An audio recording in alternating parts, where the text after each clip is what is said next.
Do you want a free analysis of your inbound marketing?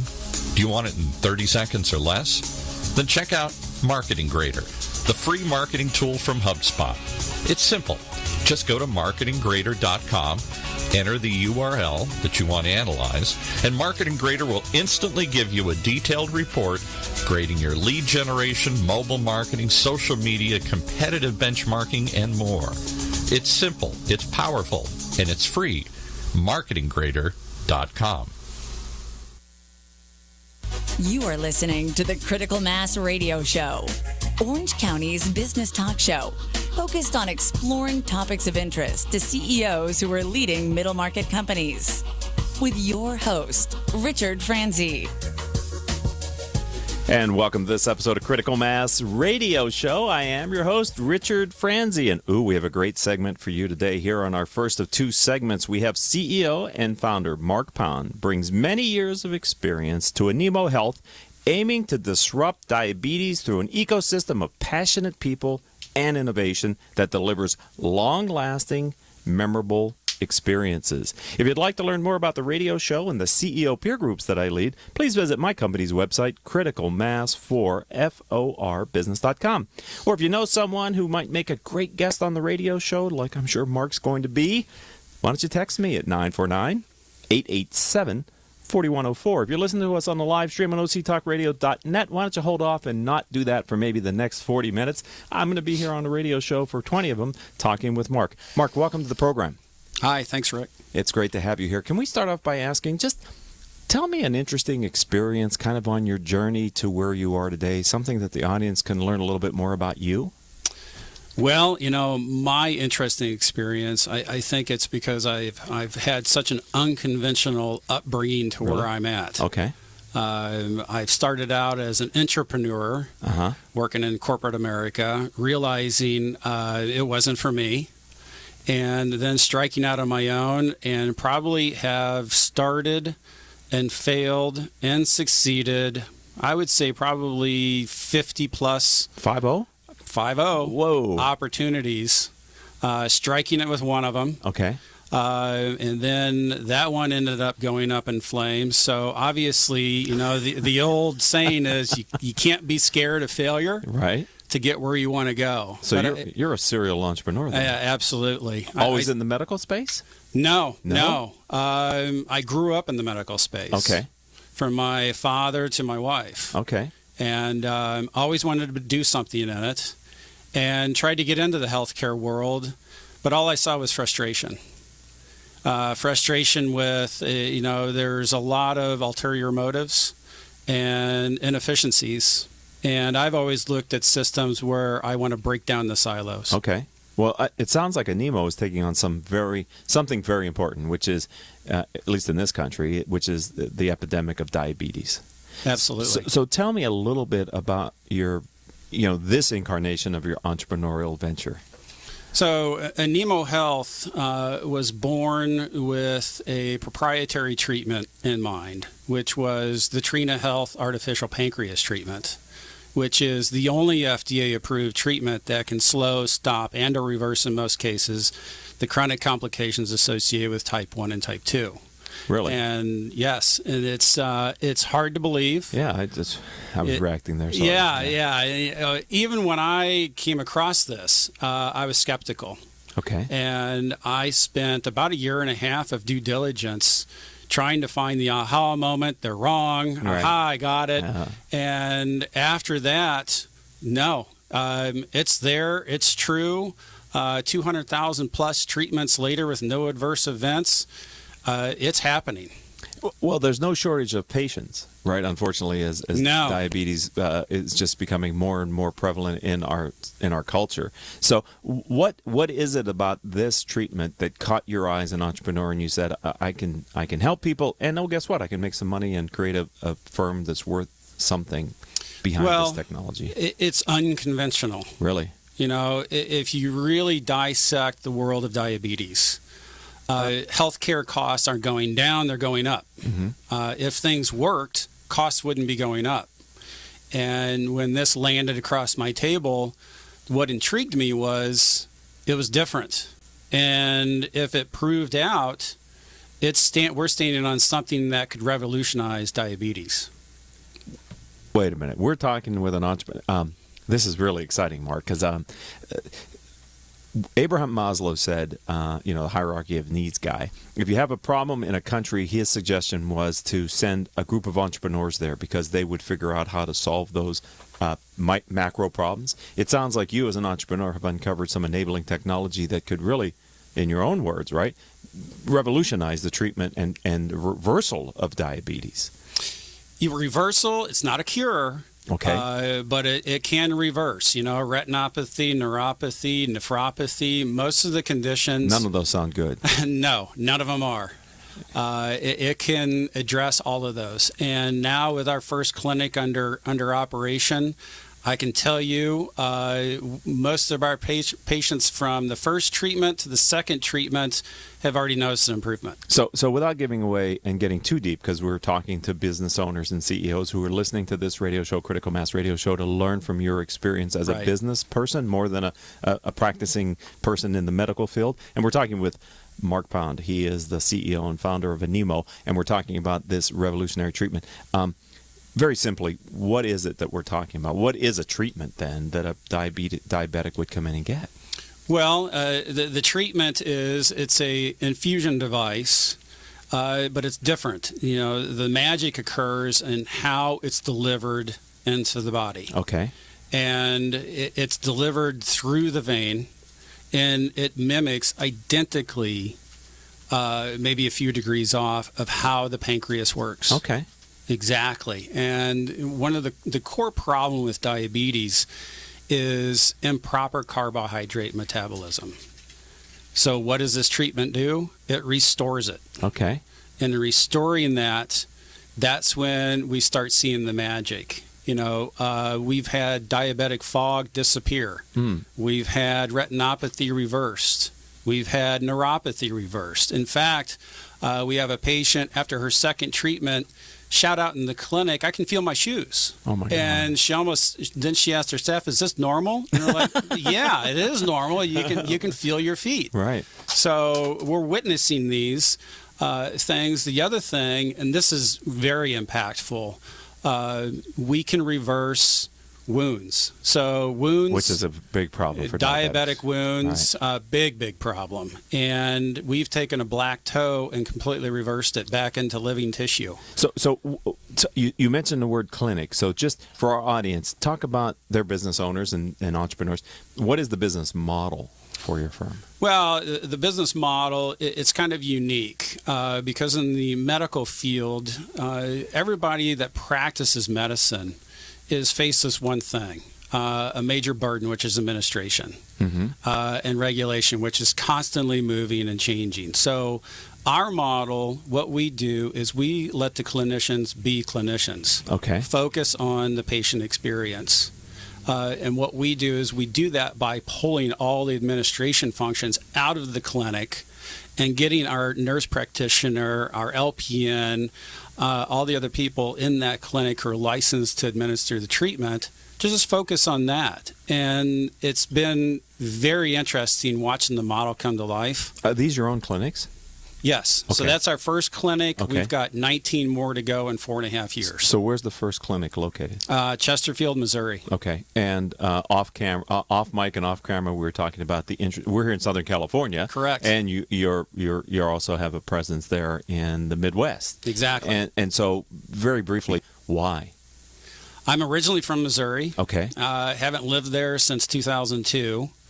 But Missouri is very unique, especially in the St. Louis market.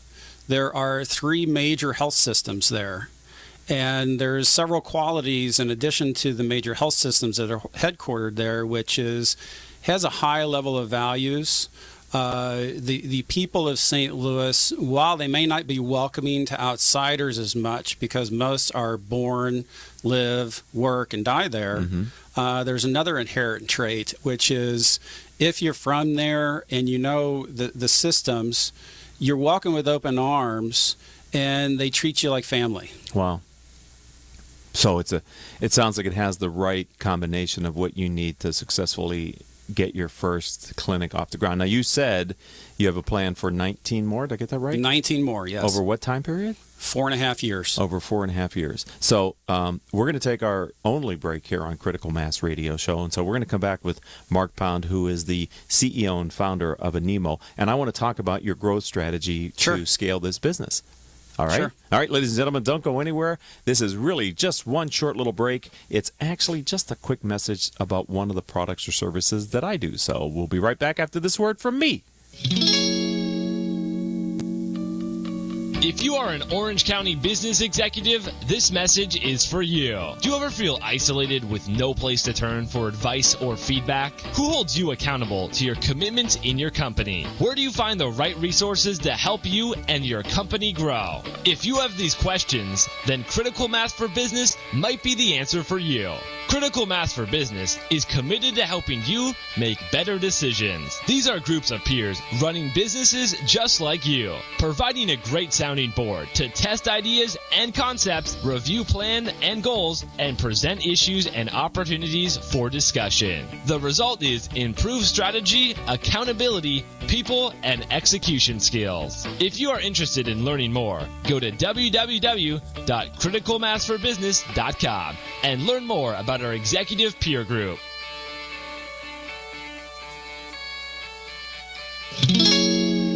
And welcome back to this edition of Critical Mass Radio Show. I am your host, Richard Franzi. You know, all of our shows can be heard any time of day or night on iTunes, Stitcher, Spreaker.com, several hundred former guests' websites whose CEOs have appeared on my show. I'm sure Mark will be putting this on Animo's website. You know, since 2009, when we started doing our radio show / podcast, we've reached several 100,000 listeners through the live stream as well as the podcast. Simply type in these 4 words in your favorite podcasting software to receive our weekly show. Those 4 words are you ready? Critical Mass Radio Show. How simple is that? All right, as I said, Mark Pound, who is the CEO and founder of Animo Health Incorporated, is my first guest and my guest only on this segment. So we're in the second block.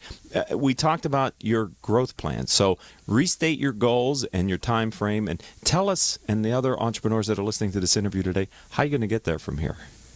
Well, I mean, so our plans are 19 more in 4.5 years. We're looking at partnering with some major health systems, which are in the works. So you're being embraced by major health systems? Yes. Because I was kind of worried they might shun you a little bit. No. Oh, okay. Okay, good. No, and I'll tell you why. Because we end up saving them money. Well, that's always important. We help reduce. We eliminate rehospitalizations. Right. And secondary infections, right? You know, which are all regulations that now they have to comply with. Okay, so so you're helping them achieve some metric and some performance goals that they've now have based on whatever. So it's a win-win. Okay, you know, and that's how I like to play with things. So it must not be inexpensive, Mark Pound, to put up a clinic. I can't imagine that it's some amount of sunk cost in that. Right, there is. You know, this first clinic was $1 million to put together. Okay, you know, and moving forward, we're going to try to look at greater efficiencies on space, staffing, and continuously trying to lower our treatment costs. Mm-hmm. Meanwhile, not sacrificing patient experience and staff safety. I would have to think that patients who experience your treatment and the results are good referral sources for you. Absolutely. The organic nature on the patient side is pretty phenomenal. I mean, we have 2 in particular I can think of. Between the 2 of them, they're reaching out to 37 people. Wow. Yeah. And so, I mean, and how frequently does a patient have to receive treatment? So on the treatment side, they start off, it depends on their condition. Okay. You know, there's a lot of variables involved, but all of them start off with the first week back-to-back treatments. A treatment's around 3.5 hours. They go in, they get the infusion, they have a metabolic measurement done, and then another infusion, then another measurement, and that's the course of the treatment. They're not bound to a chair. Okay. They can get up, they can walk around. Okay. They can watch TV, play games. Is there much discomfort with the treatment? No. Okay. It's a neonatal needle. Oh my gosh. Put into your vein on your top of your hand. For the most part, you don't even feel it. Right, you forget it's there. Exactly. To some degree, yeah. Exactly. Yeah. Except they start feeling better. Okay. But let me get back and answer your question on the expansion plans. Yes, please. What we're looking at, obviously, this is our launch year, so we want to add another clinic this year.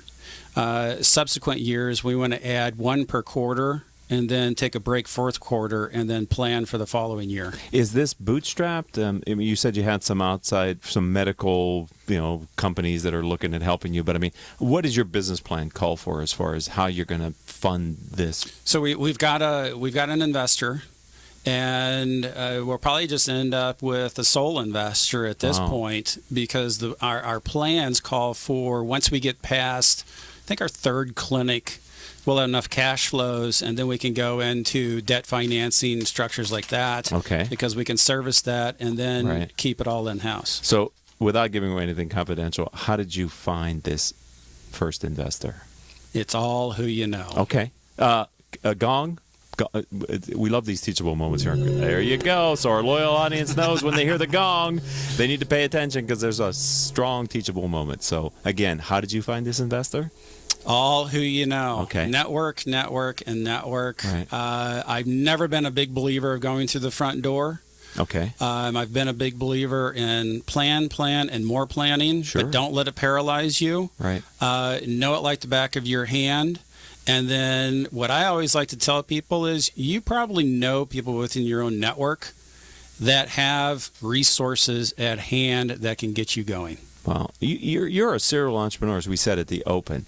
And so I think another transferable, or at least teachable moment here on Critical Mass Radio Show with Mark Pound, who is the CEO and founder of Animo Health Incorporated, is that the skills that you've learned building other businesses, I would assume, are valuable in building this one. Absolutely. It's transferable, right? Exactly. So did you want to be in the healthcare arena, or because you could have done something else? I don't know. Right. You could have built a space rocket. I don't know what else you could have done, but you're an entrepreneur, right? You could have solved a bunch of problems. Right. So what is it about this specific solution that you said, I'm going to focus on this for a period of time? I'll tell you, again, it goes back to, it's unconventional. We have unconventional results. We improve lives, and that's how we came up with our tagline, which is, we help diabetics find their happy. Did you say both type 1 and type 2? Exactly. Okay. And that really struck a chord with me, because in the world of diabetes, everybody's used to one thing. Yeah, you've told me everything. Nothing works. So when they walk in the door, the first thing they're skeptical, right? And then they start getting treated. Next thing you know, they're smiling, having a good time, and we're starting to form a patient community within the treatment hour. Yeah, that's what I'm thinking. You build a natural constituency there, because you've provided something that actually solves a very major problem. Exactly. And so that's the reason why I got into this, because one of my goals is, I've never been an entrepreneur that can just go, I just want to go out and I want to do something to make some money. My goal Not that there's anything wrong with that. No, not that there's anything wrong with that. But my goal has always been, I have to make a difference. Okay. And in making a difference, that's where my passion lies. Right. And this is exactly what happened in my last business. I was so passionate. I was working so much. My accountant called me at the end of the year, and he goes, "Do you realize how much money you guys made?" And I said, "No, I have no idea." He said, "Good. You didn't make that much." I'm just kidding. No, okay. You're focused then. I mean, that's another key for a successful entrepreneur, is to know the important things and stay focused on them, right? Exactly. Especially in these early days. Absolutely. When you're proving a concept, and there's a lot of distractions that can happen. What plan do you have in Animo to really leverage this catalyst of patients? I mean, is that social media? I mean, do you see? Are you planning to use them to enable you faster growth? Well, that's a couple fold answer there on that one. One of them is, I realize this is our beginning with the Trina Health treatment. There's R&D in the works. So that treatment, I think, is going to be around for a long time. Okay. The other thing that I see what we're putting together here, and I see some other opportunities, which is, I like to call it a patient ecosystem. Okay. I so like that. We're not just a treatment. Okay. We are education, because in the world of diabetes, there's a lot of misinformation. A lot of people don't even know what they have, how they got it, how to deal with it. So we have education, we've got lifestyle, which is, well, let me back that up. Lifestyle is education, nutrition, and exercise. All key qualities. I mean, everybody, even if you're not a diabetic, you need those things in your life. Right. So to me, even if you're not getting the treatment, you can still log into our patient ecosystem once it's up and running, and it becomes your little buddy. Right. So as from an entrepreneur, you see other products and services that you could put around your patient because your brand is strong with them. I would think. Absolutely. Is that what Absolutely. I mean, I could see this going in a lot. I mean, now this is where the entrepreneur's dilemma is. You want to stay focused on the core business to execute it properly, but you also don't want to leave money on the table. Exactly. So how are you handling that? Because you only have so many hours in the day and only so much energy to put into this, although my sense is you got a lot of energy, but it's still a finite amount. Yeah, well, I've got 10,000 items going on at every single moment, Right. and I created myself something unique. I've never seen them before. It's called a dashboard that I keep track of everything by department, by everything that's going on, from business development to finance to HR. I keep track of that, but that's one way I keep my focus. Good. Another way is I look at this as the core to everything that we're doing is patient-centered care around diabetes. With the emergence of the internet, and finally it's starting to proliferate and people are waking up that they're empowered by this information.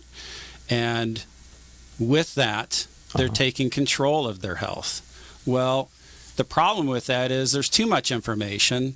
So why not create a hub? Okay. Originally our starting point is the treatment, but create this hub associated with the right type of partners that brings this together and gives them exactly what they're looking for, and it's not misconstrued by money. Okay. Are the nonprofits that are around diabetes, are they at all a part of what your plans are for the future, whether it be juvenile diabetes or one of the other nonprofits? Could they play a role in your growth as well? I mean, they must be potentially involved in that kind of a certainly concerned. To an extent. Okay. To an extent. Their business models are a little different. Mm-hmm. So, from an entrepreneurial standpoint and from their standpoint, there are some synergies, but not a complete alignment. So what's your exit plan? Nay, not that I want to get there yet. You just started. You're in your first launch year, but, you're an entrepreneur. You've done this before. This isn't your first rodeo.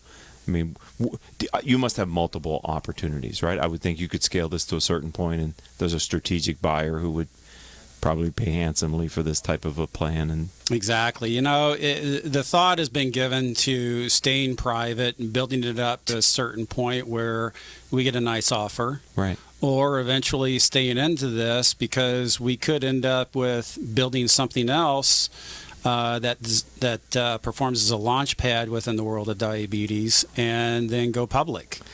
But we'll cross that bridge when that day comes. So one of the key things, another teachable moment for any entrepreneur, is to know the size of the market that you have. And I would think when you looked at the potential, the TAM, the total available market, it must be staggering. Yes. And I love to have entrepreneurs who have positive tailwind in their business. And, exactly. and I don't mean it's a good thing that more and more people are contracting diabetes or have it. I mean, that's a bad thing. But from a business perspective, you're solving a problem, and that problem is ever increasing. Right. So an outside investor looks at you and goes, "Oh, you're in a good space then." Absolutely. Right? So where you're planning other clinics, we talked about the first one being in St. Louis. For those that are listening here on octalkradio.net or as an iTunes podcast or Stitcher, and they may not be in St. Louis, what other markets are you looking at? Can you say? Well, I'm looking at the rest of the state of Missouri, okay, and then along the Ohio River corridor. So you really are focused in the Midwest then? The Midwest, the outliers, though, on that are the state of Washington and California. Okay, why? Going back to the network. Okay, all right. All who you know. Right, and you live here in California? Yes. Okay, so it'd be nice to have some clinics where you live. It too, would right? be. Eventually it will. Yeah, well, I'd like to have you back on the program.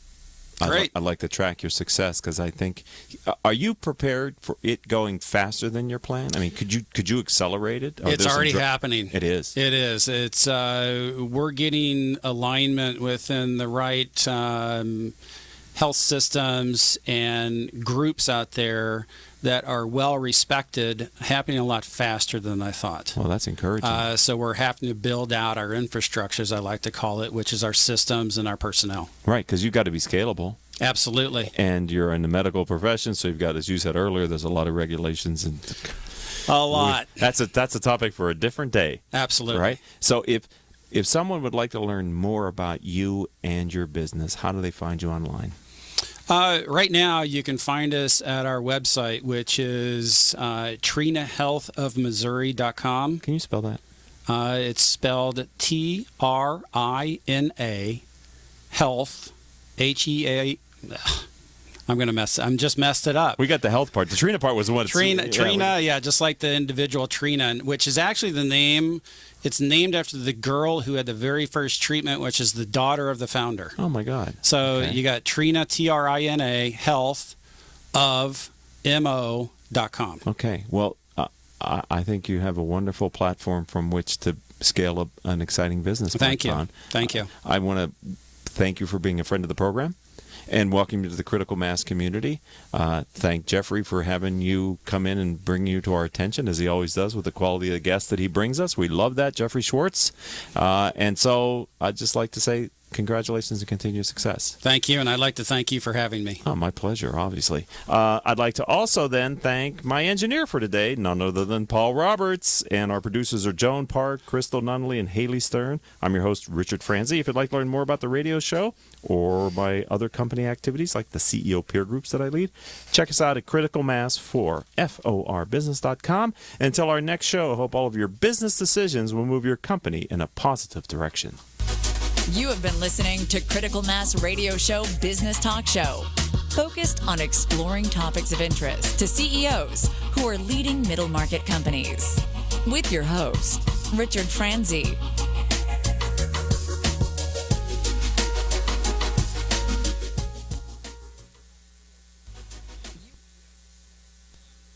Imagine what it would feel like to lose everything. Your job, your home, your family, your dignity. This has happened to thousands of the men, women, veterans, and young adults we serve at Working Wardrobes. What do we do to help? We provide career development services, life skills workshops, job skills training. We provide the perfect interview outfit, and we get clients placed in jobs. Call Working Wardrobes, 714-210-2460. Donate, volunteer, invest, hire. When it comes to pioneers in their respective industries,